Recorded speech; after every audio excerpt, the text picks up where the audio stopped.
কিছু বিষয় আমি আবার বলে নিচ্ছি। আ হ্যাঁ, সে যদি আফরিন বলেছে বলেছিলই না। এত পরিমাণে তার নাট্যকার সত্তাটা নিয়ে কথা বলব যেহেতু আমরা এখানে তার লেখা কোন কবিতা পড়ছি না।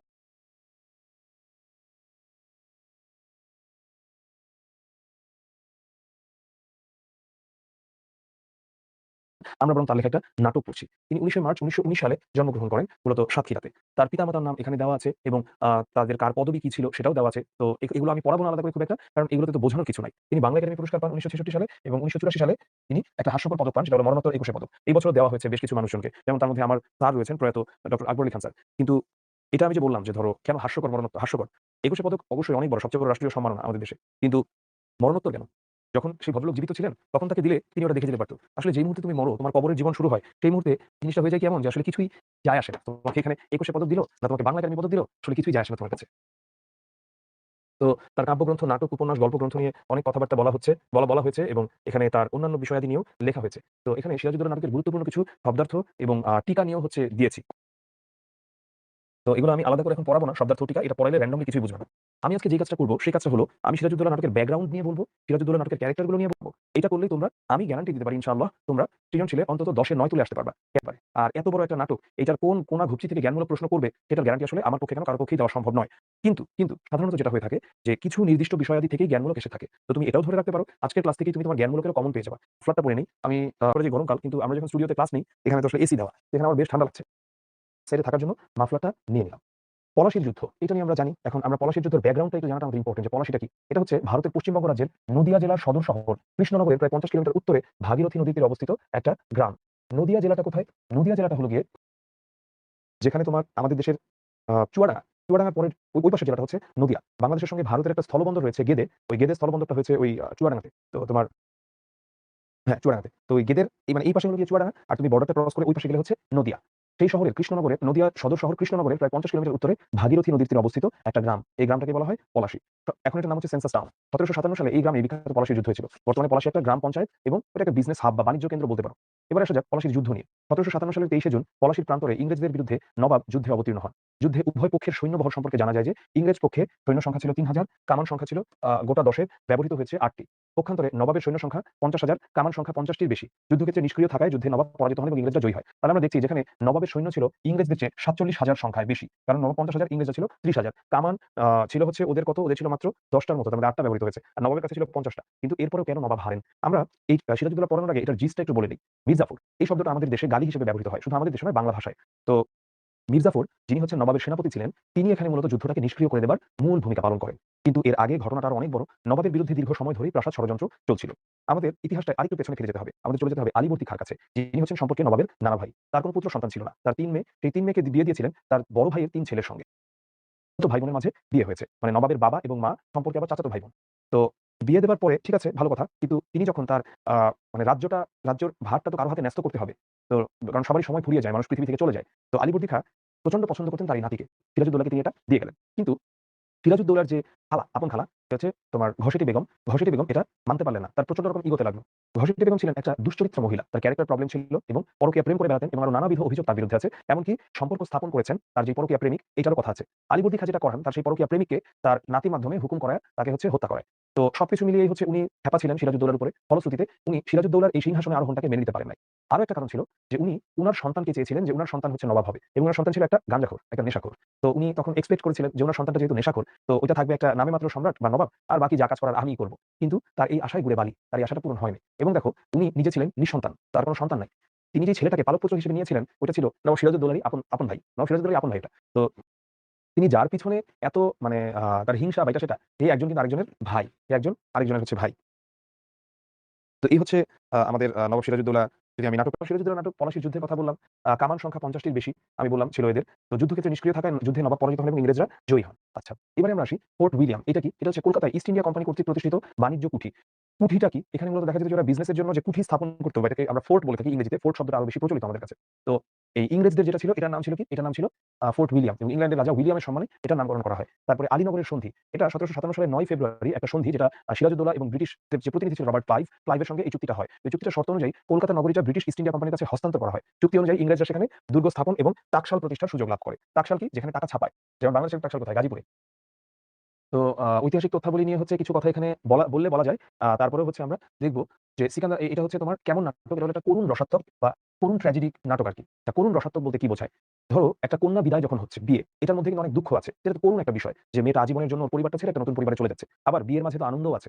এটাকে করুণ রসাত্মক বলা যেতে পারে। তো সিরাজউদ্দৌলা নাটকটার বিষয়বস্তুটাও এমন। এটাকে আমরা বলছি করুণ রসাত্মক। এটা প্রকাশিত হয় কবে? ১৯৬৫ সালে। অনেক আগে প্রকাশিত হয়েছে এবং প্রাসাদ ষড়যন্ত্রের সঙ্গে যুক্ত হয়েছে ইংরেজ বণিকদের সাম্রাজ্যবাদী কূটকৌশল। আমরা এটা দেখতে পাবো এখানে যে প্রাসাদ ষড়যন্ত্র অর্থাৎ সিরাজউদ্দৌলার সবচেয়ে কাছের মানুষ যারা প্রাসাদে তারাই হচ্ছে তার বিরুদ্ধে ষড়যন্ত্র করেন। সেটা মীর জাফরের কথা বলো, সেটা ঘসেটি বেগমের কথা বলো কিংবা সেটা মিরনের কথা বলো, যাদের কথাই বলো না কেন। মীর জাফর, বল্লভ রায় আমরা সবার কথাই দেখব যে যারা ছিলেন নবাবের সবচেয়ে কাছের মানুষ কিন্তু তারাই সবাইকে নবাবকে বাঁশ মারেন। তোমার জীবনে মনে রাখবা, তোমার জীবনে যত বড় ক্ষতিগুলো আল্লাহ না করুক, আমি দোয়া করি তোমার জীবনে বড় ক্ষতি না হোক। যদি হয়ে থাকে সেটা হবে তোমার খুব ক্লোজ মানুষজনদের দ্বারা। তুমি দেখো তুমি যে মনে কষ্ট পাও বা অনেক সময় তোমার মনোমালিন্য হয়, এটা কিন্তু কোনো র‍্যান্ডম মানুষের জন্য আসলে হয় না। র‍্যান্ডম কারো জন্য হয় না। এটা হয় কার জন্য? এটা হয় হচ্ছে তোমার খুব ক্লোজ কোনো মানুষের জন্য বা এইরকম। আচ্ছা।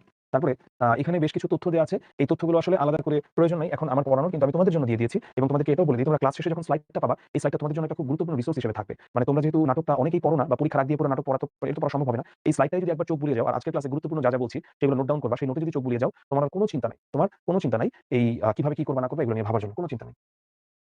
এবারে আমরা গুরুত্বপূর্ণ চরিত্রে যাব। ১ম এ আসে সিরাজউদ্দৌলার কথা। সিরাজউদ্দৌলা নাটকের কেন্দ্রীয় চরিত্র হচ্ছেন তিনি। সিরাজউদ্দৌলা একটা ঐতিহাসিক চরিত্র।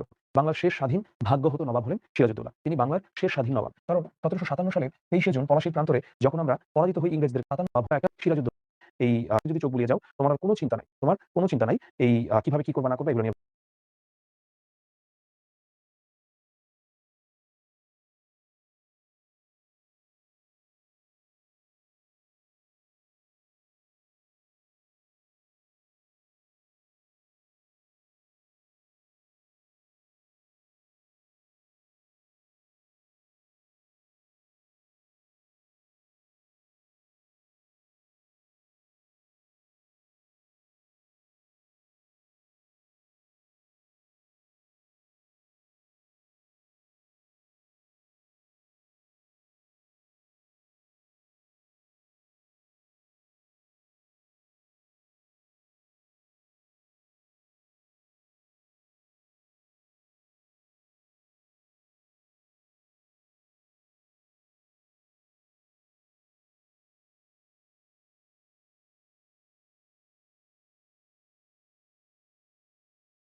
এই তথ্যগুলো আসলে আলাদা করে প্রয়োজন নাই এখন আমার পড়ানোর, কিন্তু আমি তোমাদের জন্য দিয়ে দিয়েছি এবং তোমাদেরকে এটাও বলে দিই তোমরা ক্লাস শেষে যখন স্লাইড নাটকটা অনেকবার চোখ বুলিয়ে না করবে এগুলো নিয়ে ভাবার জন্য। ১ম এ আসে সিরাজউদ্দৌলার কথা। সিরাজউদ্দৌলা নাটকের কেন্দ্রীয় চরিত্র হচ্ছেন তিনি। সিরাজউদ্দৌলা একটা ঐতিহাসিক চরিত্র।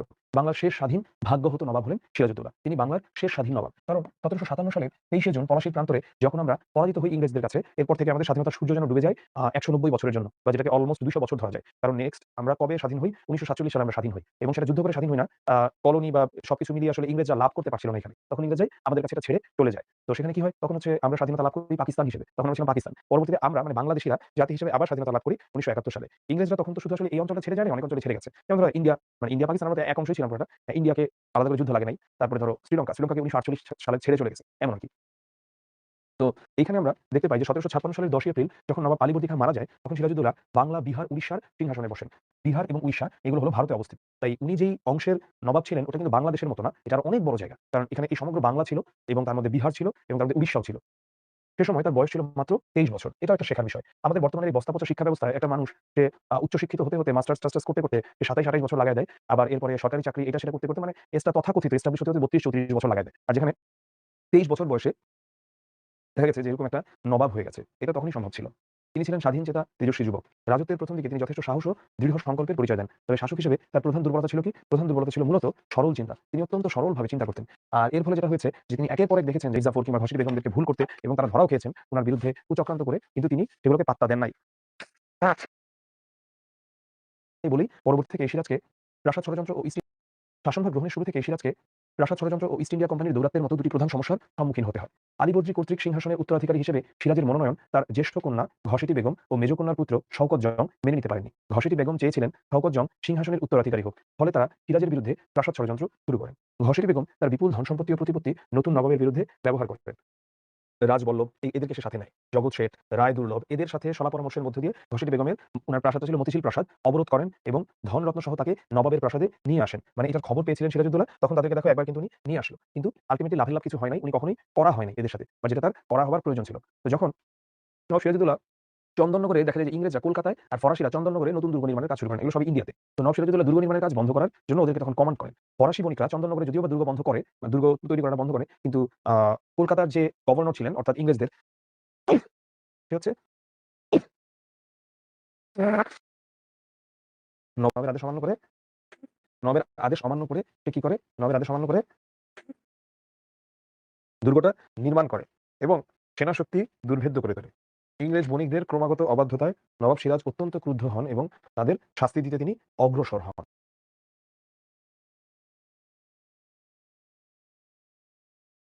দেখি, নবাব তখন ওদের বিরুদ্ধে কঠোর হওয়া শুরু করলো এবং অস্ত্র আমদানির অভিযোগে তিনি ওয়াটস এবং এদেরকে বন্দী করেন কলেটনা ক্লেটন। এরপর কলকাতার ফোর্ট উইলিয়াম দুর্গ আক্রমণ করেন। ইংরেজরা নবাব সৈন্যকে বাধা দিতে ব্যর্থ হয়। তো এইভাবে আমরা দেখি যে হ্যাঁ, বাধা দিতে অভিযোগ বাজার কুঠি অধিকার করেন। দেখি, বাজার কুঠি অধিকার প্রথমে তিনি কাশিমবাজার কুঠি অধিকার করেন। দেখি, নবাব তখন ওদের বিরুদ্ধে কঠোর হওয়া শুরু করলো এবং অস্ত্র আমদানির অভিযোগে তিনি ওয়াটস এবং এদেরকে বন্দী করেন কলেটনা ক্লেটন। এরপর কলকাতার ফোর্ট উইলিয়াম দুর্গ আক্রমণ করেন।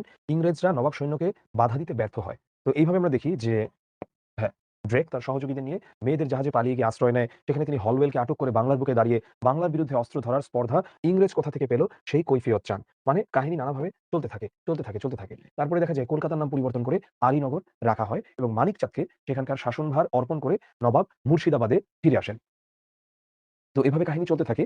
এবার আমরা দেখি যে যখন কলকাতা তোমার আক্রমণ করা হয়, কলকাতা আক্রমণ করার পরে খুব সহজেই তারা কলকাতা অধিকার করে ফেলে। কারণ মানিকচাঁদ কোন প্রকার বাধা দেয় না। তো খবর পেয়ে সিরাজ পর্যাপ্ত সংখ্যক সৈন্যসহ কলকাতা অভিযানে আসেন, কিন্তু নবাবের সৈন্যাধ্যক্ষেরা নবাবকে আপোস করতে বলেন। নবাবও সিদ্ধান্তহীনতায় ভুগে অবশেষে ইংরেজদের সঙ্গে সন্ধি করেন। এই সন্ধিটা আলীনগর সন্ধি নামে খ্যাত।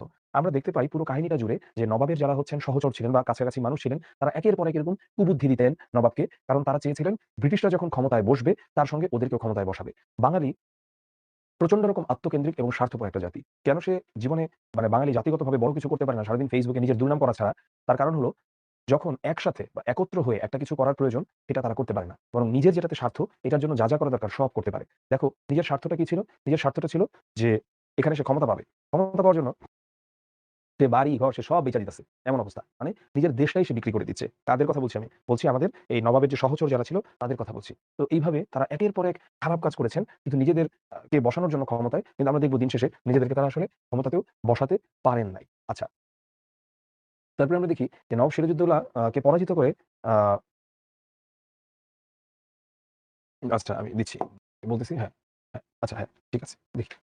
পূর্বে ক্লাইভ বুঝেছিল যে নবাবের অধিকাংশ লোকই হচ্ছে কি লোভী এবং বিশ্বাসঘাতক। বিশেষ করে প্রধান সেনাপতি যে মীর জাফর আলী খান সে অত্যন্ত ক্ষমতালোভী। তাই নবাবের বিরুদ্ধে ষড়যন্ত্র সংগঠনের জন্য ক্লাইভ উমিচাঁদকে দালাল নিযুক্ত করে এবং মীর জাফরের পুত্র মিলনের বাড়িতে একটা ষড়যন্ত্র সভার আয়োজন করে। এই ষড়যন্ত্র সভায় মীর জাফর, জগৎ শেঠ, রায় দুর্লভ, রাজবল্লভ সবাই উপস্থিত হন। ক্লাইভ ও ওয়াটসন নারীর ছদ্মবেশে সভায় যোগ দেয়। সকলে মিলে একটা চুক্তি স্বাক্ষর করে। চুক্তিতে নবাব সিরাজউদ্দৌলাকে পরাজিত করে মীর জাফরকে বাংলার মাসনাদে বসানোর সিদ্ধান্ত হয়। চুক্তি অনুযায়ী যুদ্ধে সিরাজের পতন হলে ইস্ট ইন্ডিয়া কোম্পানি পাবে ১ কোটি টাকা। কলকাতাবাসীরা ক্ষতিপূরণ বাবদ পাবে আরো ৭০ লক্ষ টাকা। ক্লাইভ পাবে ১০ লক্ষ টাকা। রায় দুর্লভ হবে। প্রধান সেনাপতি উমিচাঁদ পাবে ২০ লক্ষ টাকা। মানে মোটামুটি তারা টাকার লোভেই নিজেদের দেশটাকে বিক্রি করে দিতে চেয়েছিলেন। ইংরেজদেরকে তারা ক্ষমতায় বসাবেন। তারপরে ইংরেজরা অর্থাৎ ইংরেজদের যে প্রতিনিধি এখানে ক্লাইভ, ক্লাইভ সাহেব তাদেরকে কাউকে ক্ষমতা দিবে, কাউকে অর্থ দিবে। এরকম নানা রকম স্বপ্নে তারা মানে তারা এরকম স্বপ্ন তারা বুনছিল তাদের মনের মাঝে। তো উমিচাঁদকে ফাঁকি দিতে ২ টা দলিল স্বাক্ষরিত হয়। আচ্ছা, আমার শরীরটা খুব একটা ভালো ঠেকছে না। আমি একটু বসি। একটু কিছুক্ষণ বসে একটু পড়াই। তারপরে আমি আবার দাঁড়াচ্ছি। আমরা দেখি যে কি করে উমিচাঁদকে ফাঁকি দিতে ২ টা দলিল স্বাক্ষরিত হয়। নবাব এসব ষড়যন্ত্রের সবকিছু জানলেও প্রতিকারের কোনো যথাযথ ব্যবস্থা করতে পারেন নাই। এটাই হচ্ছে সিরাজ চরিত্রের প্রধান দুর্বলতা। উমিচাঁদের বিষয়টা আমরা একটু পরে দেখতে পাবো এবং কে কিভাবে মারা গিয়েছিল আমরা সেটাও দেখতে পাবো। এই যে যারা এখানে নবাবের বিরুদ্ধে ষড়যন্ত্র করে এবং একটু টাকা এবং ক্ষমতার জন্য নিজের দেশটাকে বিক্রির সিদ্ধান্ত নিয়েছিল, দিন শেষে তারা কেউই ভালো থাকে নাই। বরং তারা সবাই জীবনে যথেষ্ট রকম ধরা খেয়েছে। তো আমরা অলরেডি এটা দেখেছি যে ইংরেজদের সৈন্য এবং গোলাবারুদের সংখ্যা কম থাকলেও দিন শেষে নবাবেরটা বেশি থাকলেও আল্টিমেটলি ইংরেজরাই হচ্ছে আ জিতেছে। তো সেনাপতি মীর মর্দান মোহনলাল ও সাফরেই শুধু বীর দর্পে নবাবের পক্ষে যুদ্ধ করেছিল। তাদের বিশ্বাসঘাতকতার ফলে পলাশীর যুদ্ধে নবাবের শোচনীয় পরাজয় ঘটে। নবাব পালিয়ে মুর্শিদাবাদে আসেন সৈন্য সংগ্রহ করতে, কিন্তু ব্যর্থ হয়ে পাটনা যাওয়ার পথে মীর কাসেমের সৈন্য কর্তৃক ধৃত ও বন্দী হন। আচ্ছা, আমরা এগুলো দেখবো পরে কাহিনীগুলো কি হয়। বাংলার ইতিহাসে ভাগ্যাহত ট্র্যাজেডির নায়ক সিরাজউদ্দৌলা। তবে সাহিত্যে সিরাজ চরিত্রের সবচেয়ে গুরুত্বপূর্ণ দিক হলো একজন সামন্ত নবাব থেকে জনতার শক্তিতে জাগ্রত হওয়ার বিশ্বাস নিয়ে দেশপ্রেমিক নেতায় পরিণত হয়। আমি সহজ কথায় বলি, সেটা হলো এই সাহিত্যে নবাবকে দেখানো হয়েছে এমন ভাবে এই নাটকটার মধ্যে, যে নবাব এত কিছুর মধ্যে থেকেও জনতার মাঝে ছিল একটা হিরো, জনতার নেতা ছিল। কিন্তু নবাবের মাঝে বেশ কিছু ব্যর্থতাও ছিল, যেটা এই নাটকের মাঝে সেভাবে উঠে আসে নাই। তুমি যখন তোমার বৃহত্তর স্বার্থে তোমার ক্লোজ মানুষদের প্রতি কঠোর হচ্ছ না, এটা কিন্তু তোমার একটা ব্যর্থ শাসকের পরিচয় দেয়। নবাব কিন্তু এই কাজটা করেছেন, যে তিনি তার নিজের খালা কিংবা তার ক্লোজ সেনাপতি এরা একের পর এক বিশ্বাসঘাতকতা করেছে, একের পর এক তার বিরুদ্ধে ষড়যন্ত্র করেছে, কিন্তু তিনি তাদের এই ষড়যন্ত্রের বিরুদ্ধে কোনো কিছু বলেন নাই, তাদের এই ষড়যন্ত্রের বিরুদ্ধে তিনি রুখে দাঁড়ান নাই। এবারে আমরা আলীবর্দী খাঁকে নিয়ে পড়বো। আমি এখানে যতটুকু দিয়েছি তোমরা আলীবর্দী খাঁয়ের প্রথম ডিটেইলসটা একটু পড়ো। তোমরা জাস্ট এই স্ক্রিনে যা আছে সেটা হচ্ছে 1 মিনিট একটু পড়ো, তারপরে আমি বাকি কথাটা তোমাদেরকে বলছি।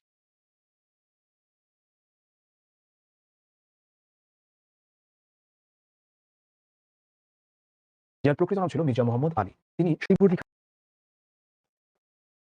এবার আমরা আলীবর্দী খাঁকে নিয়ে কিছু তথ্য জানবো। যার প্রকৃত নাম ছিল মির্জা মোহাম্মদ আলী। তিনি 1740 সাল থেকে 1756 সাল পর্যন্ত বাংলা, বিহার এবং উড়িষ্যার নবাব ছিলেন। আলীবর্দী খাঁর বাবা ছিলেন আরব দেশীয়, আর মা ছিল তুর্কি। আচ্ছা, এগুলো নিয়ে আমাদের কোনো প্রশ্ন আসে না, তো আমরা এসব ফালতু জিনিস বাদ দিই, এগুলো ফালতু তথ্যই আমাদের পরীক্ষার জন্য। তো আলীবর্দী খাঁর যে 3 কন্যা, ঘসেটি বেগম, তিনি হচ্ছেন, তার প্রকৃত নাম হচ্ছে মেহরুন নেসা, শাহ বেগম ও আমিনা বেগমকে তিনি তার 3 ভাই হাজী মোহাম্মদের 3 ছেলের সাথে বিয়ে দেন। ওই যে বললাম চাচাতো ভাই বোনের বিয়ে হয়েছে। তো 80 বছর বয়সী নবাব আলীবর্দী খাঁ যখন মৃত্যুবরণ করেন, তখন তিনি তার ছোট মেয়ে আমিনা বেগমের পুত্র সিরাজউদ্দৌলাকে তার এই ক্ষমতা দিয়ে যান। সিরাজউদ্দৌলা ছিলেন আলীবর্দীর খুব প্রিয় এক নাতি।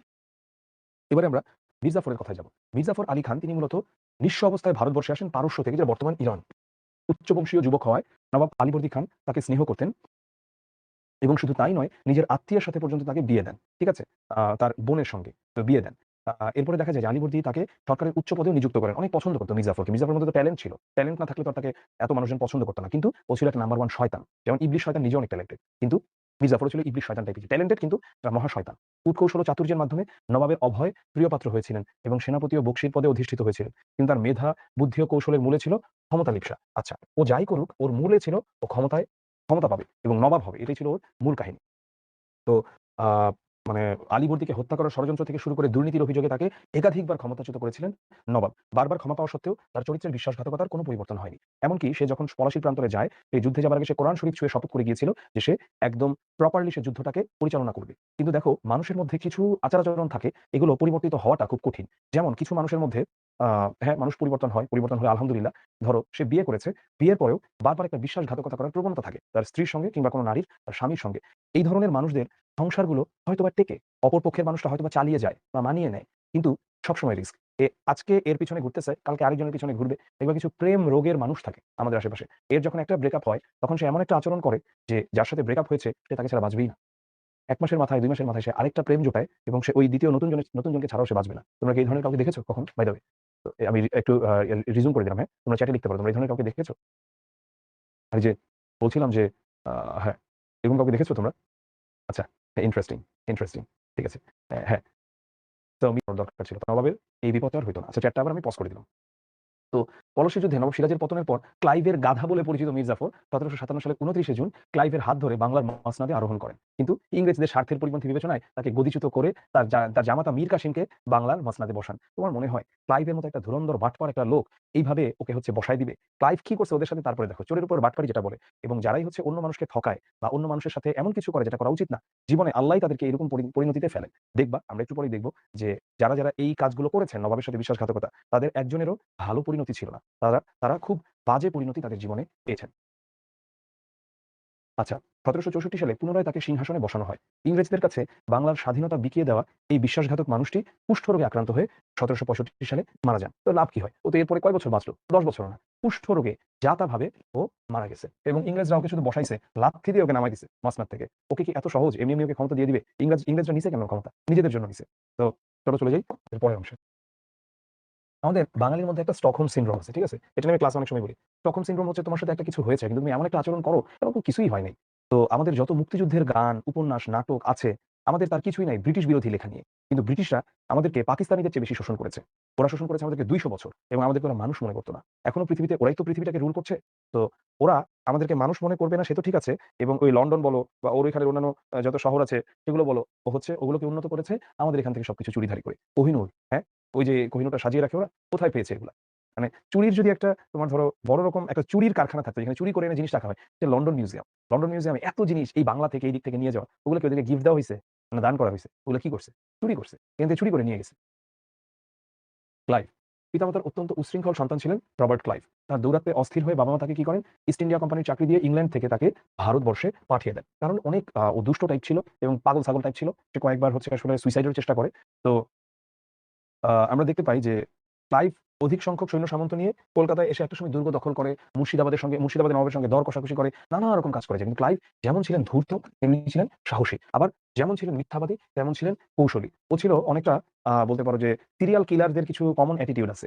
সেই সিরিয়াল কিলারদের একটা অ্যাটিটিউড হলো গিয়ে যে তারা যখন মিথ্যা কথা বলে এটা দেখে বোঝা যায় না। কিন্তু এবং তারা প্রচন্ড রকম মিথ্যা কথা বলে। তো সিরিয়াল কিলারের এই একটা বৈশিষ্ট্য মানে ওর মধ্যে এটা খুঁজে পাওয়া যায়। তো চারিদিক থেকে ষড়যন্ত্রের জাল বিস্তার করে তিনি তরুণ নবাবকে বিভ্রান্ত ও বিব্রত করার চেষ্টা করেন। নবাবের অধিকাংশ লোভী, স্বার্থপর, শঠ ও বিশ্বাসঘাতক যারা ছিল সেই কর্মচারী এবং সেনাপতিদেরকে সে নানা রকম লোভ দেখিয়ে নিজের দলে নেয়। কারণ ও বুঝেছিল যে বাঙালি হচ্ছে এমন জাতি মূলা জুলাইলেই এরা দৌড় দিবে।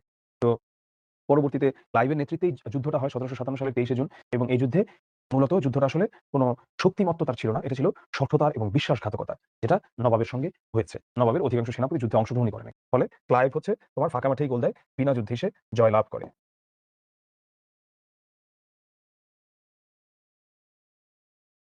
উমিচাঁদ। উমিচাঁদ লাহোরের অধিবাসী শিখ সম্প্রদায়ের লোক ছিলেন। লাহোরের অধিবাসী ছিলেন এবং তিনি শিখ সম্প্রদায়ের লোক ছিলেন। উমিচাঁদ ছিলেন একজন শিখ। তো কলকাতায় এসে ১ম এ তিনি গোমস্তার কাজ করতেন। পরে ইংরেজদের ব্যবসার আচ্ছা, এখন অনেকেই প্রশ্ন আমাদের শুরু একদম ডিরেক্ট কাহিনীতে চলে গেল। ঠিক আছে? উমিচাঁদ কি করেছিলেন? উমিচাঁদ প্রচুর টাকা পয়সার মালিক ছিলেন এবং এতটাই ধনী ছিলেন যে সে নবাবের প্রয়োজনে উচ্চ সুদে টাকা ধার দিত নবাবের দরবারে। মানে এখন তুমি যদি ধরো দেশে আমাদের সরকারকে তুমি টাকা ধার দাও, তাহলে তুমি বোঝো তোমার কাছে কতটুকু অর্থ আছে। প্রচুর টাকার অধিকারী হয়ে উমিচাঁদ দেশের রাজনীতিতে অনুপ্রবেশ শুরু করেন। উমিচাঁদ অত্যন্ত ধুরন্ধর একটা ব্যক্তি ছিলেন। আর ইংরেজদের কাছে নবাবের কথা মানে এর কাছে ওর কথা। দুপক্ষের মধ্যেই সে একটা সুসম্পর্ক রাখত। এরকম খারাপ ছিল হচ্ছে এই উমিচাঁদ। ওয়াটসন বা অ্যাডমিরাল চার্লস ওয়াটসন। ইংরেজ পক্ষের নৌবাহিনীর প্রধান ছিলেন অ্যাডমিরাল ওয়াটসন। ওয়াটসন ছিলেন ব্রিটিশ রাজের কমিশন পাওয়া অ্যাডমিরাল। ১৭৫৬ সালের অক্টোবর মাসের ১৬ তারিখে মাদ্রাজ থেকে সৈন্য সামন্ত সহ ৫টা যুদ্ধজাহাজ নিয়ে তিনি কলকাতার দিকে এগিয়ে যান। কলকাতা তখন ছিল নবাব সিরাজউদ্দৌলার দখলে। আচ্ছা, এবারে আমরা আরো কয়েকজনকে দেখি। হলওয়েল। হলওয়েল ছিলেন মূলত একজন ডাক্তার এবং এখানেও তিনি নানা রকম মানে তোমার আকাম-কুকামের সাথে সে জড়িত হন। আর তিনি যেটা করেন তিনি অবৈধভাবে বিপুল অর্থ লাভের আশায় সিভিল সার্ভিসে চাকরি নেন। সিভিল সার্ভিস মানে কি? যেটা ধরো তখন ছিল একটা ICS Indian civil service officer বা এমন কিছু একটা নাম। এখন যেটা বিসিএস। ১৭৫২ সালে তিনি ২৪ পরগনার জমিদারের দায়িত্বও আবার পালন করে এই হলওয়েল। ২৪ পরগনাটা কোথায়? ২৪ পরগনা হচ্ছে আমাদের যশোরের পাশে যে জেলাটা ভারতের। আর যুদ্ধের সময় তিনি আ অস্থায়ী গভর্নর নিযুক্ত হন। আর প্রচন্ড রকম মিথ্যা কথা বলতেন তিনি। আর নবাব সিরাজউদ্দৌলাকে কলঙ্কিত করা ছিল হলওয়েলের মূল উদ্দেশ্য। যেই কাজটা খুব সুন্দর করে হলওয়েল করতে পেরেছিলেন। মানে ধরো তোমার হচ্ছে তোমার নামে কুৎসা রটানো, তোমাকে একটা বাজে মানুষ হিসেবে পরিচিত করে দেয়া এই বিষয়টা। তো তিনি এটার জন্য একটা কাজ করেন সেটা হলো ব্লাক হোল ট্র্যাজেডি বা অন্ধকূপ হত্যা কাহিনী। যেমন এই কাজটা ধরো রাজনীতিবিদরা কিন্তু এই ধরনের কাজ করে। রাজনীতিবিদরা তো আসলে ভালো কাজও করেন আবার তারাই যেমন সবচেয়ে বড় নোংরামিগুলো করতে পারেন। কেমন এই কাজটা করে? ধরো আমাদের দেশে এটা হয়তো। এখন প্রতিপক্ষের কারো নামে একটা কিছু বলা লাগবে বা করা লাগবে। দেখা যায় তাকে এমন কোনটা তথাকথিত একটা কেলেঙ্কারিতে ফাঁসায় দিল। তাকে ফাঁসায় দিল। ফাঁসায় তাকে তোমার এটার মধ্যে এনে জড়াইল বা ফাঁসায় এটাকে এমন একটা কাজ করল যে তখন এই ব্লাক হোল ট্র্যাজেডি এই জিনিসটা কি? এটা একটা মিথ্যা বানানো গল্প। এটা তিনি বলেছিলেন যে নবাব নাকি দুর্গ জয় করে ১৮ ফুট লম্বা এবং ১৫ ফুট চওড়া একটা ঘরে ১৪৬ জন ইংরেজকে বন্দী করে রাখেন এবং যেই ঘরের চারদিক ছিল বন্ধ। তো সকালে দেখা গেল ১২৩ জন ইংরেজ নাকি মারা গেছেন। অথচ তখন দুর্গতে ছিলই না এত পরিমাণে সৈন্য। তো আর এমন ছোট একটা ঘরে ১৪৬ জন মানুষ কিছুতেই জায়গাও হয় না। ঠিক আছে? তো এটা হচ্ছে না, ১২৩ ঠিকই আছে। হুম। তো জায়গাও হওয়া সম্ভব নয়। কিন্তু তিনি এরকম একটা কাজ তিনি করেন। শুধু তাই নয়, এই যে তিনি ব্লাক হোল ট্র্যাজেডির জন্য তিনি ওখানে মনে করেন একটা স্মৃতিস্তম্ভ বা একটা মূর্তি টাইপ কিছু বানিয়েছেন। যেটা দেখে মানুষ জানতে পারে, আয় হায়! নবাব এত খারাপ কাজ করছিল। যাই হোক পরবর্তীতে কলকাতা থেকে এটা আসলে গভর্নর ওয়ারেন হেস্টিংস এই মনুমেন্টটা সরায় দেন। মনুমেন্ট কি? সেটা হলো পুরো স্মৃতিস্তম্ভ। যেটা দেখে আমাদের কোন একটা স্মৃতির কথা মনে পড়ে। যেমন তুমি শহীদ মিনারের কথা বলতে পারো, তুমি আমাদের স্মৃতিসৌধের কথা বলতে পারো, এরকম। ঘসেটি বেগম। ঘসেটি বেগম কে? ঘসেটি বেগম হচ্ছে মূলত নবাব আলীবর্দী খাঁর বড় মেয়ে। তার আরেকটা নাম হচ্ছে মেহেরুন্নেসা। তো আলীবর্দী খাঁর বড় ছেলে আলীবর্দী খাঁর যে ভাইয়ের ছেলের সাথে বিয়ে দিছে বড় ছেলে নওয়াজিশ মোহাম্মদ শওকত জং, তার সঙ্গে তার বিয়ে হয়। তাদের কোনো সন্তান ছিল না। তাই তিনি ছোট বোন আমিনা বেগমের ছেলে অর্থাৎ সিরাজউদ্দৌলার ভাই একরামউদ্দৌলাকে তিনি পোষ্যপুত্র মানে পালক নেয়। এবং তার প্রত্যাশা ছিল একরামউদ্দৌলা নবাব হলে নবাবের মা হিসেবে সেই পরিচালনা করবেন সবকিছু। কিন্তু একরামউদ্দৌলা বসন্ত রোগে আক্রান্ত হয়ে অকালে মৃত্যুবরণ করলে ঘসেটি বেগম নৈরাশ্যে আক্রান্ত হন। তিনি নিজে শাসন কার্য পরিচালনা করতে পারতেন না। শাসন কার্য পরিচালনা করতেন তার সেনাপতি হোসেন কুলি খাঁ। এই আসো হোসেন কুলি খাঁ। এই হোসেন কুলি খাঁর সাথে ছিল আবার তার অবৈধ সম্পর্ক। হোসেন কুলি খাঁর সঙ্গে ঘসেটি বেগমের অনৈতিক সম্পর্ক ছিল বলে অনুমান করা হয়। ফলে আলীবর্দী খাঁর নির্দেশে সিরাজউদ্দৌলা হোসেন কুলি খাঁকে হত্যা করেন। ঘসেটি বেগম এই হত্যাকে কখনোই মেনে নিতে পারেননি। তাই তিনি সিরাজউদ্দৌলার প্রতি সর্বদাই ছিলেন প্রতিশোধ পরায়ণ। তিনি নানা কৌশলে নবাব সিরাজের বিশ্বাসঘাতক যারা ছিল মানে যেই কর্মচারীগুলো ছিল এবং যারা অন্যান্যরা ছিল তাদের সাথে সম্পর্ক রেখে চলছিলেন। ১৭৫৭ সালে পলাশী যুদ্ধে ঘসেটি বেগম ও তার দলবলের বিজয় হলেও আর ১০ জন বিশ্বাসঘাতকের মতো তার পরিণতিটা ছিল খুবই কষ্টের। প্রথমে তাকে কি করা হয়? ঢাকায় পাঠানো হয়। পরে মিরনের চক্রান্তে তাকে বুড়িগঙ্গা শীতলক্ষ্যার মাঝখানে ফেলে তাকে হত্যা করা হয়। তুমি ভাইবো না ঘসেটি বেগম এত উচ্চ চক্রান্ত করছে, চক্রান্ত করে আল্টিমেটলি কামের কাম কিছু করতে পারছে। ওকে হচ্ছে নদীর মধ্যে ফেলে মেরে ফেলে। মিরনটাকে? মিরন হচ্ছে ওর বাপের মতোই শয়তান। মীর জাফরের পোলা। গুরুত্বপূর্ণ যেগুলো দিয়েছি এই অংশগুলো আমি পড়াচ্ছি না, এগুলো তোমরা পড়ে নিবা। কারণ এগুলো বোঝানোর কিছু নাই কিন্তু তোমাদের পড়তে হবে। ড্রেক। ড্রেক ছিলেন কে? তিনি ছিলেন কলকাতার ইস্ট ইন্ডিয়া কোম্পানির গভর্নর এবং আ কলকাতা তিনি আক্রমণ করেন। সিরাজউদ্দৌলা যখন কলকাতা আক্রমণ করেন, সরি ১৭৫৬ তখন নবাবের আক্রমণের মুখে টিকতে না পেরে সে প্রাণ ভয়ে সঙ্গী সাথীদের ফোর্ট উইলিয়াম দুর্গে ফেলে তিনি নৌকায় চড়ে কলকাতা ছেড়ে তিনি পালিয়ে যান। তো পুনরায় ক্লাইভ কলকাতা অধিকার করলে ড্রেক গভর্নর হিসেবে দায়িত্বভার গ্রহণ করেন। কিন্তু পলাশী যুদ্ধের পর কোম্পানি ড্রেকের পরিবর্তে ক্লাইভকে কলকাতার গভর্নর নিযুক্ত করে। পলাশী যুদ্ধে জয়লাভের পর গভর্নর ড্রেককে মীর জাফর তার রাজকোষ থেকে ২,৮০,০০০ টাকা দিয়েছিলেন। এবার আসি মানিক চাঁদ। এটা ছিলেন নবাবের অন্যতম সেনাপতি। আর বিশ্বাসঘাতক মানিক চাঁদ সেও ইংরেজদের সাথে সবসময় সংযোগ রক্ষা করে চলত। এবার আসি জগৎ শেঠ। জগৎ শেঠ নামটা শুনলেই কেমন মনে হয় না? শেঠ শেঠ মানে হচ্ছে যে টাকা আমদানি করে বা বিপুল অর্থের অধিকারী। তো জগতের টাকা আমদানিকারী বা বিপুল অর্থের অধিকারী ছিলেন এই মানুষটা জগৎ শেঠ। তো তিনি তার প্রকৃত নামটা ছিল হচ্ছে ফতেহ চাঁদ। তিনি জৈন সম্প্রদায়ের মানুষ ছিলেন। এখানে অনেকের প্রশ্ন আসতে পারে জৈন সম্প্রদায়টা কি? এটা একটা ধর্ম, জৈন ধর্ম। যেই ধর্মের যিনি প্রবর্তকের নাম হলো মহাবীর। তো এই ধর্মের মানুষ এখন খুবই অল্প, ভারতেই আছে। খুবই অল্প কিছু মানুষ আছে জৈন ধর্মের। তো জায়নিজম যেটা সরি জায়নিজম অন্য জিনিস। মানে যেটা ইহুদিদের জায়নিজম বলা হয় ওইটার সাথে এটা মিলায়ও না। এটা একটা আলাদা ধর্ম, জৈন ধর্ম। এরা বলতে পারে অনেকটা সনাতন ধর্মের বেশ কিছু রীতিনীতির সঙ্গে এর নানা রকম মিলও আছে এই ধর্মে। আচ্ছা, এবারে আমরা চলে যাই পরের অংশে। তিনি খুব স্বাভাবিকভাবে মনে করেছিলেন যে নবাব আলীবর্দীর মৃত্যুর পর নবাব সিরাজউদ্দৌলা তাদের বশীভূত থাকবেন। কারণ তার বেশ কিছু ভূমিকা আছে। আলীবর্দী খাঁয়ের জীবনেও তার অনেক ভূমিকা ছিল এবং ব্যবসা-বাণিজ্যের ক্ষেত্রে অবৈধ সুযোগ সুবিধা দিবে। কিন্তু সিরাজউদ্দৌলা বেশ সৎ ছিলেন, তিনি এটা দেন নাই। তো এইটার জন্যই হচ্ছে জগৎ শেখ বিশ্বাসঘাতকদের সঙ্গে হাত মেলান এবং সিরাজউদ্দৌলার পতনে নিষ্ঠুর ভূমিকা পালন করেন। আমিনা বেগম। আমিনা বেগম হচ্ছে সিরাজউদ্দৌলার মা এবং আলীবর্দী খাঁর ছোট মেয়ে। আ আ তার হচ্ছে ৩ টা সন্তান ছিল। সেটা হলো মির্জা মোহাম্মদ সিরাজউদ্দৌলা, আমরা জানি সিরাজউদ্দৌলার কথা। একরামউদ্দৌলা যাকে হচ্ছে পোষ্য হিসেবে নিয়েছিল ঘসেটি বেগম, আর হচ্ছে মির্জা হামদি। আর তার স্বামীর নাম ছিল হচ্ছে জয়নুদ্দিন, মানে হলো সিরাজউদ্দৌলার বাবা। তো দুর্ভাগ্যজনক যে স্বামী জয়নুদ্দিন ও পুত্র সিরাজউদ্দৌলার জীবনের চরম দুর্ভাগ্যের সঙ্গে তার জীবনটাও আষ্টেপৃষ্ঠে এই দুর্ভাগ্যেই জড়িয়ে ছিল। ১৭৪৮ সালে আফগান অধিপতি আহমদ শাহ দুররানি পাঞ্জাব আক্রমণ করলে নবাব আলীবর্দীর আফগান সৈন্যবাহিনী বিদ্রোহী হয়ে ওঠেন এবং পাটনা অধিকার করেন। বিদ্রোহীরা নবাবের বড় ভাই হাজী আহমদ ও জামাতা জয়নুদ্দিনকে হত্যা করেন।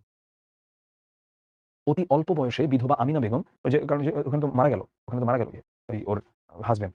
সিরাজউদ্দৌলার মাতা হিসেবে সে শান্তি লাভ করতে পারেন নাই। তারপরে হচ্ছে দেশ-বিদেশি বিশ্বাসঘাতকদের চক্রান্তে যখন নবাব পরাজিত হয়, তো একটা হাতির পিঠে তার মরদেহ নিয়ে এলে স্বাভাবিক মা তো দিক-বিদিক জ্ঞান শূন্য হয়ে যায় আর্তনাদ করতে, করতে। তার ছেলেকে শেষবারের মতো দেখতে ছুটে আসে লাশটা দেখতে। কিন্তু সেই লাশটাও তাকে মির্জাফরের লোকেরা দেখতে দেয় না এবং তাকে নির্যাতন করে মারতে, মারতে তাকে ঘরের ভেতরে পাঠিয়ে দেয়। আমিনার এক পুত্র একরামউদ্দৌলা যে আগেই বসন্তে মারা যায়, তার পলাশী যুদ্ধে সিরাজউদ্দৌলা তো বিশ্বাসঘাতকতার শিকার হয় এবং তার কনিষ্ঠ পুত্র, ছোট পুত্রটা বেঁচে ছিল মির্জা হামদি। এটাকে হচ্ছে মিরনের আদেশে নির্মমভাবে হত্যা করা হয়। আর আমিনা বেগমকে হাত পা বেঁধে নদীতে ফেলে দিয়ে তাকেও নির্মমভাবে হত্যা করা হয়। এই যে বারবার মিরনের কথা বলছি, যে হচ্ছে মীর জাফরের পোলা, ও হচ্ছে একটা নাম্বার 1 বদমাইশ ছিল, একটা ক্যারেক্টারলেস ছিল, নানা রকম নারী কেলেঙ্কারির সাথে জড়িত ছিল।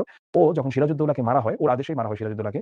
সে চেয়েছিল তখন সিরাজউদ্দৌলার বউকে সে বিয়ে করবে। সিরাজউদ্দৌলার বউকে তো সম্মতি জানাবে। মানে সিরাজউদ্দৌলার বউকে নিয়ে হচ্ছে ভাগবে। মানে যত রকম খারাপ হতে পারে, সেটা হচ্ছে এই মীর জাফর এবং ওর ছেলে। এই বাংলা সিনেমার ভিলেন বা কোন সিনেমার ভিলেনও তো খারাপ হয় না। মিরন। মীর জাফরের ৩ টা ছেলে। বড়টা হচ্ছে মিরন, মেজর হচ্ছে নাজিমুদ্দৌলা, ছোটটা হচ্ছে সাইফুদ্দৌলা। আর ও হচ্ছে পিতার মতোই ছিল দুশ্চরিত্র, ব্যভিচারী বললাম, নিষ্ঠুর ষড়যন্ত্রকারী। মীর জাফরের সঙ্গে অন্যান্য বিশ্বাসঘাতক রাজ-অমাত্যদের যোগাযোগের কাজ করতে হচ্ছে মূলত মিরন। এবং তারই ষড়যন্ত্র এবং ব্যবস্থায় মোহাম্মদী বেগ হচ্ছে কে সিরাজউদ্দৌলাকে নিষ্ঠুরভাবে হত্যা করে। এই মোহাম্মদী বেগ ছিল একটা বস্তির পোলা। ওকে উঠায় আনছিল আলীবর্দী খাঁ এবং ওকে একটা ভালো মানুষের জীবন দিছিল। কিন্তু অকৃতজ্ঞ নয়, সে রীতিমতো যে তার ভালো করেছে, তার অপকার করেছে সে হত্যা করে। মীর মর্দান মীরমর্দানকে সিরাজউদ্দৌলার খুবই বিশ্বাসী সেনাপতি। এই যে এখন আমরা একটা ভালো চরিত্রকে পেলাম। সিরাজউদ্দৌলার অত্যন্ত বিশ্বস্ত এক সেনাপতি তিনি ছিলেন। পলাশীর যুদ্ধে তিনি অসাধারণ বীরত্বের পরিচয় দিয়েছিলেন। এই অকুতোভয় বীর যোদ্ধা যুদ্ধ করতে করতে ইংরেজ শিবিরের দিকে এগিয়ে যাওয়ার সময় তার উরুতে গোলার আঘাত লাগে। মৃত্যুর কোলে ঢলে পড়ার পূর্ব মুহূর্ত পর্যন্ত তিনি যুদ্ধ করেছেন। মোহনলাল মোহনলালকে সিরাজউদ্দৌলার অন্যতম বিশ্বস্ত সেনাপতি ছিলেন মোহনলাল। শওকত জংয়ের বিরুদ্ধে যুদ্ধ করার জন্য নবাব সিরাজউদ্দৌলা মোহনলালকে সেনাপতির দায়িত্ব দিয়ে প্রেরণ করেছিলেন। আচ্ছা, সেই যুদ্ধ তিনি জয়ী হয়েছিলেন। তিনি হচ্ছে আবার আরো একজন ভালো চরিত্র। বাহিরে মোর সিরাজউদ্দৌলা মীর মদনার মোহনলাল, অন্তরে বাস করে মীর জাফর বল্লভ রায়। একটা গানের লাইন এটা। এই যুদ্ধে তিনি জয়ী হয়েছিলেন। একসময় তিনি নবাবের প্রধানমন্ত্রীর পদে ছিলেন। সেই যুদ্ধ সেনাপতির দায়ী অকুতোভয় বীর যোদ্ধা যুদ্ধ করতে করতে ইংরেজ শিবিরের দিকে ঢলে পড়ার পূর্ব মুহূর্ত পর্যন্ত তিনি যুদ্ধ করেছেন। মোহনলাল মোহনলালকে সিরাজউদ্দৌলার অন্যতম বিশ্বস্ত সেনাপতি ছিলেন মোহনলাল। শওকত জংয়ের বিরুদ্ধে যুদ্ধ করার জন্য নবাব সিরাজউদ্দৌলা মোহনলালকে সেনাপতির দায়িত্ব দিয়ে প্রেরণ করেছিলেন। আচ্ছা, সেই যুদ্ধ তিনি জয়ী হয়েছিলেন। তিনি হচ্ছে আবার আরো একজন ভালো চরিত্র। বাহিরে মোর সিরাজউদ্দৌলা মীর মদনার মোহনলাল, অন্তরে বাস করে মীর জাফর বল্লভ রায়। একটা গানের লাইন এটা। এই যুদ্ধে তিনি জয়ী হয়েছিলেন। একসময় তিনি নবাবের প্রধানমন্ত্রীর পদে অধিষ্ঠিত হন। পলাশীর যুদ্ধে মীর মর্দান গোলার আঘাতে মৃত্যুবরণ করলে মোহনলাল ফরাসি যোদ্ধা সাফরেকে সঙ্গে নিয়ে বীর দর্পে ইংরেজদের বিরুদ্ধে যুদ্ধ চালিয়ে যান। আচ্ছা, তাহলে এখানে কি করেন? যখন তিনি মৃত্যুবরণ করেন তখন মোহনলাল ফরাসি যোদ্ধা আছে সাফরে, তাকে সঙ্গে নিয়ে বীর দর্পে ইংরেজদের বিরুদ্ধে যুদ্ধ চালিয়ে যান। এই সাফরেকেও আমরা ইতিহাসের একটা ভালো চরিত্র হিসেবে পাই, যে বিশ্বাসঘাতকতা করে নাই এবং নবাবের পক্ষ নিয়ে তারা যুদ্ধ করেছিল। তারা কারা কারা? মোহনলাল, সাফরে এবং মীর মর্দান। কিন্তু মীর জাফর ও রায়দুর্লভের পরামর্শে সিরাজ মোহনলালকে যুদ্ধ বন্ধ করার নির্দেশ দেন। কারণ এখানে মীর জাফর এবং রায়দুর্লভ নবাবকে বলেছিল যুদ্ধ বন্ধ করার কথা বলতে। আসলে একের পর এক ভুল ডিসিশন দিয়েছে। আর নবাবও কিছু মানুষকে চিনতে ভুল করেছে। সে চিনতে ভুল করেছে বলে সে আসলে চায় নাই যে ওদের কথাগুলো ফেলতে। তাই যখন সে মীর জাফর আর রায়দুর্লভ তাকে বলল যুদ্ধ বন্ধ করেন, তখন যেখানে সাফরে আর মোহনলাল যুদ্ধ করছিল এবং তারা ঠিকঠাক যুদ্ধ করছিল, নবাব তাদেরকে যুদ্ধ বন্ধ করতে বলে। নবাব নিজেও আসলে কনফিউজড হয়ে যায়, পাজলড হয়ে যায়। কারণ একেকবার একেক কথা আসছে একেকজনের কাছ থেকে। এবার আসি আমরা মোহাম্মদী বেগকে নিয়ে। এই মোহাম্মদী বেগকে যে হচ্ছে নবাব সিরাজউদ্দৌলার খুনি।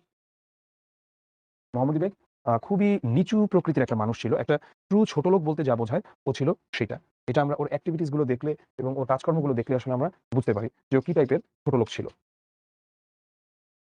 মোহাম্মদী বেগ পলাশীর যুদ্ধে যখন দেখো সিরাজ যখন পরাজিত হয় তখন সিরাজ ওর স্ত্রী কন্যা সহ পাটনার উদ্দেশ্যে রওনা দেন। তো পাটনার উদ্দেশ্যে রওনা দেন, ঠিক আছে, বিধির বাম সেখান থেকে সে পারে নাই পালাইতে। তো মীর জাফরের ভাই মীর দাউদ সপরিবারে নবাবকে বন্দী করে রাজধানীতে নিয়ে আসে। দেখো, মীর জাফরের পোলা ওর ভাই প্রত্যেকটা কালপ্রিট, প্রত্যেকটা শয়তান। তো যেহেতু গণবিক্ষোভ হতে পারে, মানে মানুষ বিক্ষোভ করতে পারে, তাই ক্লাইভ দ্রুত সিরাজকে হত্যা করতে চায়। তখন মিলনের আহ্বানে মোহাম্মদী বেগ সিরাজকে হত্যা করতে রাজি হয়। অথচ সিরাজের বাবা মির্জা জয়নুদ্দিন এই অনাথ ছিল মোহাম্মদী বেগ একে আদর যত্নে মানুষ করেছিলেন। এই জয়নুদ্দিনের ছেলে সিরাজউদ্দৌলাকেই ও নিজ হাতে নৃশংসভাবে নিষ্ঠুরভাবে সে পিটায় মেরে ফেলে এবং ছুরি দিয়ে সে মেরে ফেলে।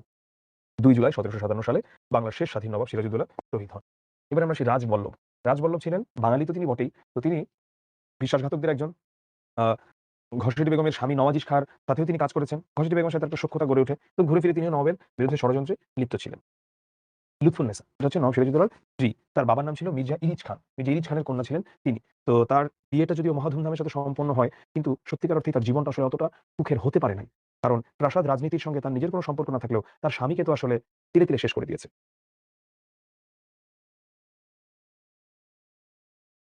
এবারে আমরা দেখি তার কিভাবে মৃত্যু হয়েছিল। তার আগে আমি বলি, এতক্ষণ আমরা যেভাবে পড়ালাম তোমাদের কাছে কি মনে হলো? তোমরা কেমন বুঝলা বা কি বা স্টোরিটা কেমন মনে হচ্ছে? একটা রিজুম করে দিয়েছি। স্টোরিটা দেখে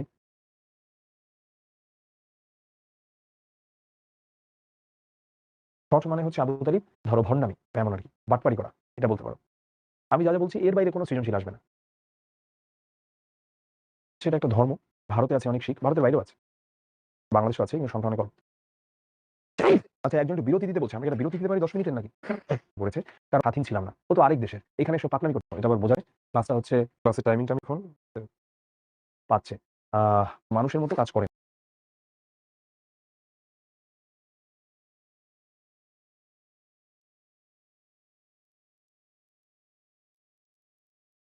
হচ্ছে ক্লাইভ নিজে গুলি করার সঙ্গে, সঙ্গে নারায়ণ সিং এর মৃত্যু হয়।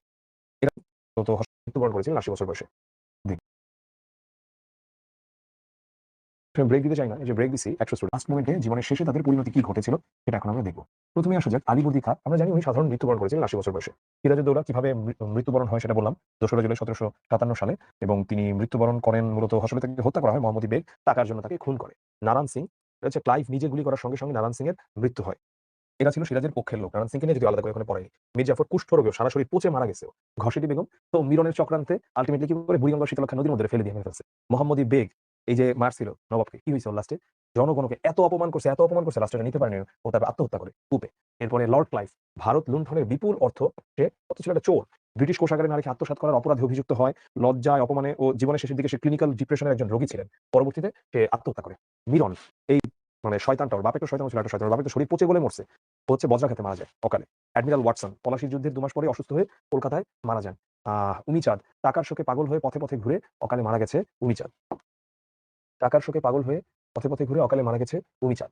এখন এই উমিচাঁদের কাহিনীটা আবার ইন্টারেস্টিং।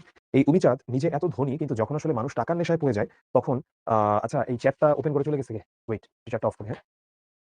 হয় নাই কারণ ১০ মিনিট বিরতি ছিল। আচ্ছা, উমিচাঁদ নিজে হচ্ছে যথেষ্ট ধনী ছিলেন, কিন্তু এরপরেও ৳২,০০,০০০ তাকে দেওয়া হবে এরকম একটা লোভে সে হচ্ছে তখন তোমার ক্লাইভের সঙ্গে যায়। এখন ক্লাইভ যেটা করে, ও তো ছিল চোরের উপর বাটপার। ও হচ্ছে তোমার ২ টা দলিল রাখে। একটা দলিল থাকে রিয়াল আর একটা দলিল থাকে ফেক। মূলত ফেক দলিলটাতে হচ্ছে সিগনেচারটা করায়। যখন সিরাজের পতন ঘটেছে, সবকিছু ডান, ইংরেজরা ক্ষমতায় এসেছে, তখন উমিচাঁদ হচ্ছে ক্লাইভের কাছে আসে টাকা চাইতে। ক্লাইভ আকাশ থেকে বলে, "টাকা? কিসের টাকা?" উমিচাঁদ তো ব্যাক করলো, "কিসের টাকা মানে? আমার টাকা?" বলল, "কিসের টাকা? কই? এগুলো নিয়ে তো কোনো কথাই হয় না আমার সাথে। পাগল হইছো নাকি মিয়া?" উমিচাঁদ, "আরে দলিল আছে, ফাইজলামি করতেছো নাকি তুমি ক্লাইভ?" তো কই, "কিসের দলিল? আনো তুমি তোমার দলিল।" ক্লাইভ, "দলিল আনো।" তখন ক্লাইভ বলে, "ফাইজলামি করো মিয়া? তুমি এটা একটা ফেক দলিল নিয়ে আসছো।" অভিজাত এই কষ্ট সহ্য করতে পারে নাই। সে শেষ জীবনে পাগল হয়ে যায়। শেষ জীবনে না, সেই কষ্টটা নিতে পারেনি, টাকার কষ্টে সে পাগল হয়ে যায়। পরে সে পথে, পথে ঘুরে পাগল হিসেবে সে মারা যায়। ওয়াটস দেশে ফিরে যান, অকালে মৃত্যুবরণ করেন। জগৎ শেঠ, রায় দুর্লভ, হিয়ার লতিফ এরা মীর কাসিম তাদের ৩ জনকে আলাদা ৩ টি বস্তায় বেঁধে জীবন্ত গঙ্গায় ফেলে দিয়েছিল। কত বড়, বড় কথা ছিল এদের। এরা হচ্ছে তোমার নবাবকে ধার দেয়, এই করে, সেই করে। শওকত মানে ঘসেটি ছিল, শওকত জং। পলাশির যুদ্ধের পর কোম্পানি তাকে বরখাস্ত করে। সেই অপমান সহ্য করতে না পেরে ইংল্যান্ডের রাস্তায় হৃদযন্ত্রের ক্রিয়া বন্ধ হয়ে মারা যায়। কি হয়? হৃদযন্ত্রের ক্রিয়া বন্ধ হয়ে মারা যায়। মীর কাসিম শেষ জীবনে দিল্লির রাস্তায়, রাস্তায় ভিক্ষা করতে মরেছিলেন মীর কাসিম। তো মৃত্যুকালে সিরাজের মুষ্টিবদ্ধ হাত কিসের প্রতীক? তোমরা একটু চ্যাটে অ্যান্সার দিবা, হ্যাঁ? এই অ্যান্সার গুলোর পরে আমরা আজকে আমাদের ক্লাসটা শেষ করে দিব। তোমরা অ্যান্সার দেওয়ার সময় তোমরা অবশ্যই একটু ১ম এ প্রশ্নের নাম্বারটা লিখবা। যদি এখানে প্রশ্নের নাম্বারটা দেওয়া নাই, ১ নম্বর প্র্যাকটিস বুকটা আপলোড হওয়ার অন্তিম প্রচেষ্টা। এটা অনেকেই সি কেন দাগাচ্ছ আমি বুঝলাম না। মুষ্টিবদ্ধ হাত, অন্তিম প্রচেষ্টা মানে শেষ চেষ্টা। সিরাজউদ্দৌলাকে দ্য ব্রেভেস্ট সোলজার কে আখ্যা দিয়েছিল? আচ্ছা, এটা আসলে বেশিরভাগই মানুষই পারবা না। এটা হচ্ছে তাকে দিয়েছিল ব্রেভেস্ট সোলজার আখ্যা দেওয়া হয়েছে সিরাজউদ্দৌলাকে মীর মর্দানকে। তো আমি একটু বলে দিই না, কারণ আমার মনে হয় তোমরা যেহেতু এতটা গভীরভাবে পড়ো নাই, বেশিরভাগই আন্দাজে অ্যান্সার দিতে থাকবা। আমার এতদিনের ভুল সংশোধন করার এই শেষ সুযোগ আমাকে নিতে হবে। সিরাজ কোন প্রসঙ্গে কথা বলেছিলেন? সিরাজ মূলত যুদ্ধক্ষেত্রে নিজে সরাসরি অংশগ্রহণ করবেন। ওটার জন্য এটা বলেছিলেন। সিরাজউদ্দৌলাকে স্ট্যান্ডিং লাইক পিলার্স বলতে কি বোঝানো হয়েছে? এটা বোঝানো হয়েছে নবাবের সৈন্যদের। তারা স্ট্যান্ডিং লাইক পিলার্স মানে তারা দাঁড়িয়ে ছিল পিলারের মতো। তারা আলটিমেটলি যুদ্ধ করে নাই। এটাই বুঝিয়েছে। এখন থেকে কারো শান্তিতে আর কোন রকম বিঘ্ন ঘটবে না। সিরাজউদ্দৌলা নাটকে যিনি আশা ব্যক্ত করেছেন তিনি হচ্ছেন মীর জাফর। তো সৃজনশীল প্রশ্ন এখানে ২ টা দিয়েছি। আমি আলাদা করে সৃজনশীল প্রশ্নগুলো এখন এই মুহূর্তে প্র্যাকটিস করালাম না। 47 বেজে গেছে অলরেডি। আমার নিজের শরীরটা একদমই ভালো ঠেকছে না। এবং যে ২ টা সৃজনশীল আছে, তোমাদের এর বাইরে আসলে এই আঙ্গিকের বাইরে তেমন কিছু আসার মতো থাকলে আজকের প্রশ্নের উত্তর দিয়ে দেবার সর্বাত্মক চেষ্টা করব। সবাই ভালো থাকো, সুস্থ থাকো। আর যদি হচ্ছে তোমাদের কোন প্রশ্ন থাকে গ্রুপে ইনশাআল্লাহ উত্তর দিব। আমার শরীরটা বেশ খারাপ ঠেকছে। আমাদের আবার দেখা হবে। দোয়া করো আমার জন্য। আল্লাহ হাফেজ। সালামু আলাইকুম।